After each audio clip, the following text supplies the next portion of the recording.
सबुदिन परि सकाळ सकाळ देश विदेश रे अनेक गुड़िए खबर रही जेपरिक पीएम किसान योजना छात्र छात्री को मिलिबो टंका ration card LPG gas Vishwakarma योजना भली अनेक गुड़िए खबर रही प्रतिदिन देश विदेश रे खबर देखिए आम चैनल को नुआ कर चैनल को सब्सक्राइब कर रखु पाखरस्थ बेल आइकन ऑल बटन को प्रेस करंतु जहाँफल कि नुआ नुआ अपडेट आपण मैंने सर्वप्रथम देखिपारे।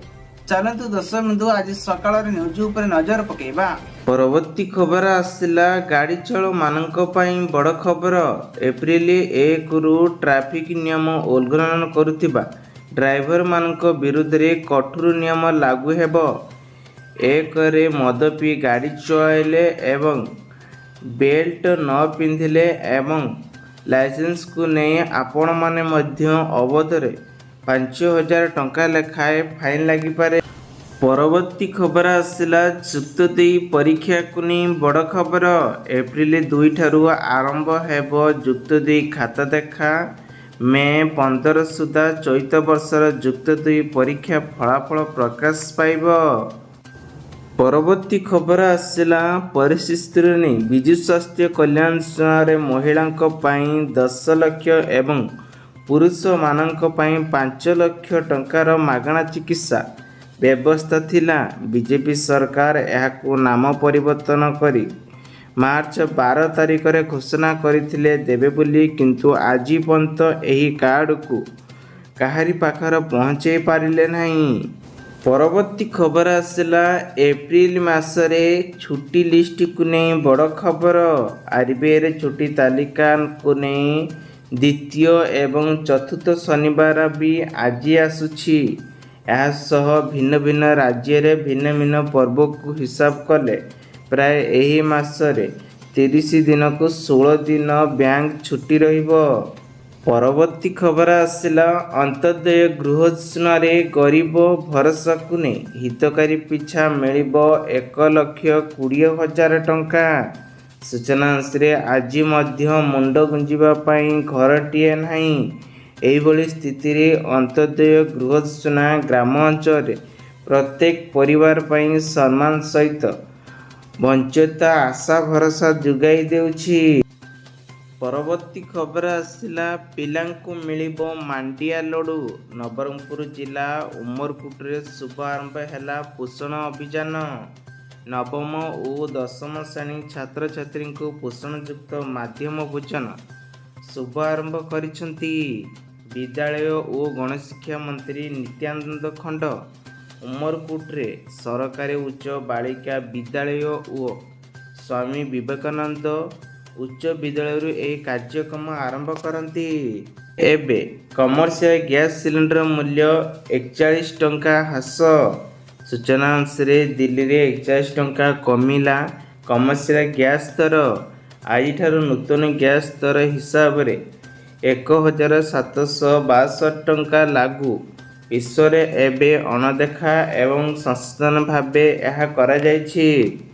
परवर्ती खबर आसिला राशन कार्ड धारी को नहीं बड़ घोषणा। जदि आपण माने राशन कार्ड रे पाउछंती आ राशन कार्ड रे कटि जियो बोली द्वंद्व अछंती तेबे आपणकर पई खुशी खबर आसिला राशन कार्ड को नहीं। रोजगार कम थिबा लोकंकर राशन कार्ड कटिबनी। केवल बड़ चाकरी करिथिबा लोकंकर राशन कार्ड कटियो बोली खाउटी जुगाण मंत्री कहिसंती।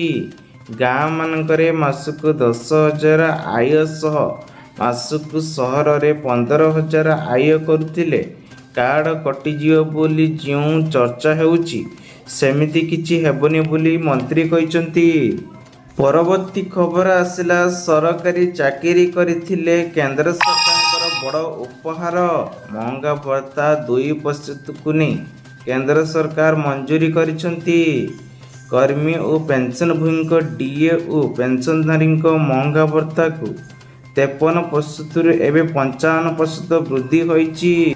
परवर्ती खबर आसिला कृषि विधाय निधि योजना। योजना वरदान साजिची कृषि दिव्य निधि योजना। योजना माध्यम रे सरकार तरफ 53,57,54,000 टंकार एबे आयोजन करिसंती। ओडिशा सरकार कृषि और कृषक ଶକ୍ତିକରଣ ବିଭାଗ ଅଧୀନରେ ସିଏମ୍ କିଷାନ ସୁନା ଓ ଯୁକ୍ତକାରୀ ପଦକ୍ଷେପ ନେଇଛନ୍ତି। ପରବର୍ତ୍ତୀ ଖବର ଆସିଲା, ପୋଷ୍ଟ ଅଫିସ ଆଣିଲା ମାସକୁ ମିଳିବ 9,000 ଟଙ୍କା। ଅକ୍ଟୋବର ନେଇ ଡିସେମ୍ବର ପାଇଁ ଏହି ସୁନାରେ 7.4% ସୁଧ ରହିଥିଲା। ତେବେ ଗୋଟିଏ ଆକାଉଣ୍ଟରେ ଯଦି ଆପଣମାନେ 9 ଲକ୍ଷ ଟଙ୍କା ପର୍ଯ୍ୟନ୍ତ ବିନିଯୋଗ କରନ୍ତି ତାହେଲେ ଆପଣମାନଙ୍କୁ 15 ଲକ୍ଷ ଟଙ୍କା ପାଇବେ। ପରବର୍ତ୍ତୀ ଖବର ଆସିଲା, ରାଜ୍ୟରେ ଆଉ 8 ନୂଆ ସହରରେ ଗଡ଼ିବ ଆମ ବସ୍। ସେହିପରି ଅନୁଗୁଳ, ଝାରସୁଗୁଡ଼ା, ଯାଜପୁର, କେଉଁଝର, ବାରିପଦା, ଜୟପୁର, ବାଲେଶ୍ୱର ଓ ରାୟଗଡ଼ା ଭଳି 8ଟି ସହରରେ ଆମ ବସ୍ ଚଳାଚଳ କରିବାକୁ ବୈଠକରେ ଯୋଜନା କରାଯାଇଛି। ପରବର୍ତ୍ତୀ ଖବର ଆସିଲା, ଯୁକ୍ତ 2 ଛାତ୍ରଛାତ୍ରୀମାନଙ୍କ ପାଇଁ ବଡ଼ ଖବର। ମେ 15 ତାରିଖରେ ସୁଦ୍ଧା ପ୍ରକାଶ ପାଇବ ପରୀକ୍ଷା ଫଳ। ଏନେଇ ଉଚ୍ଚ ମାଧ୍ୟମିକ ଶିକ୍ଷା ପରିଷଦ ପକ୍ଷରୁ ସୂଚନା ପ୍ରଦାନ କରାଯାଇଛି। ଶିକ୍ଷା ପରିଷଦ ସୂଚନା ଅନୁଯାୟୀ ଏପ୍ରିଲ 2 ତାରିଖରୁ 14 ତାରିଖ ଯାଏଁ ପ୍ରଥମ ପର୍ଯ୍ୟାୟରେ ଖାତା ଦେଖା ଆରମ୍ଭ ହେବ। ସେହିପରି ଏପ୍ରିଲ 16 ତାରିଖରୁ 28 ତାରିଖ ଯାଏଁ ଦ୍ୱିତୀୟ ପର୍ଯ୍ୟାୟରେ ଖାତା ଦେଖାଯିବାର ଅନୁଷ୍ଠିତ ହେବ। ପରବର୍ତ୍ତୀ ଖବର ଆସିଲା, ବଢ଼ିଲା ସୁନା ଦର।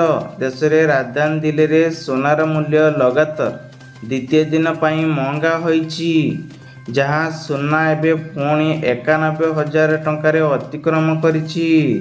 ସୂଚନା ଅନୁସାରେ ଏବେ ପରବର୍ତ୍ତୀ ଖବର ଆସିଲା, ଓଡ଼ିଶାରେ ସ୍କୁଲ ଛାତ୍ରଛାତ୍ରୀମାନଙ୍କ ପାଇଁ ବଡ଼ ଘୋଷଣା। ଓଡ଼ିଶାରେ ଛାତ୍ରଛାତ୍ରୀଙ୍କ ପାଇଁ ବଡ଼ ଘୋଷଣା। 30, 31 ଓ 1ରେ ବନ୍ଦ ରହିବ ସ୍କୁଲ, କଲେଜ, ଅଫିସ। ପରବର୍ତ୍ତୀ ଖବର ଆସିଲା, କେନ୍ଦ୍ର ସରକାରଙ୍କର ବଡ଼ ଘୋଷଣା।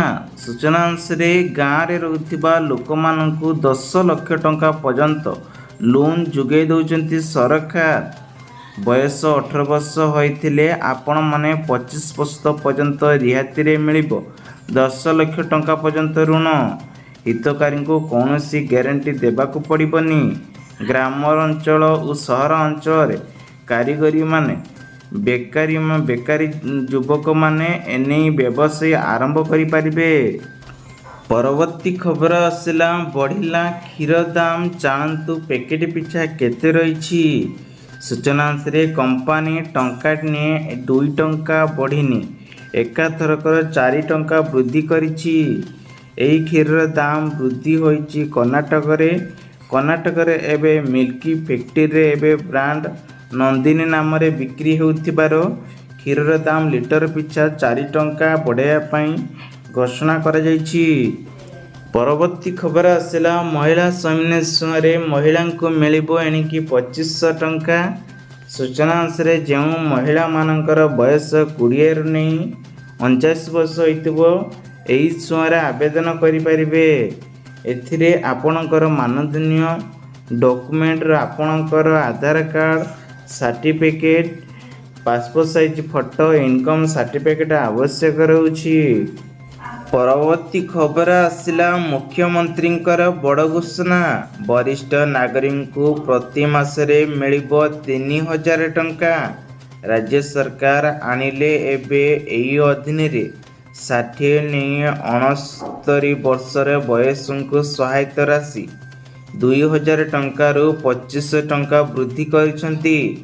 ଯେତେବେଳେ 70 ବର୍ଷରୁ ଅଧିକ ବୟସ ହୋଇଯାନ୍ତି ତେବେ ସେମାନଙ୍କୁ 3,000 ଟଙ୍କା ମିଳିବ। ରାସନ କାର୍ଡ଼କୁ ନେଇ ବଡ଼ ଘୋଷଣା।